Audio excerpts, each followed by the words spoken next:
Moje meno je Ladislav Dobrovoľný, predstavujem naše vinárstvo a vinohradníctvo Terra Demandice. Obhospodarujeme vlastných 25 hektárov vinohradov, kde ja som teda ako hlavný vinohradník, manželka vinárka a dcéra Tamara robí marketing a obchod. Naše vinárstvo odlišujeme od ostatných vinohradníkov a vinárov hlavne tým našim teruárom a tým, že sa zameriavame na našu vlastnú produkciu, vlastnú manufaktúrnu výrobu a týmto chceme dosiahnuť náš produkt, aby bol výnimočný. Vkus zákazníkov sa určite mení. My sa ale snažíme dodržiavať a dávať ochutnávať odrody, ktoré sú nám blízke, ako je napríklad Veľkný zelený alebo Frankovka.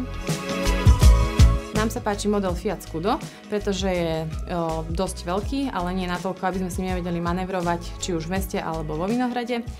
Vieme sa do neho zbaliť na eventy, alebo aj donášať naše vína našim zákazníkom, aby sme im boli čo najbližšie.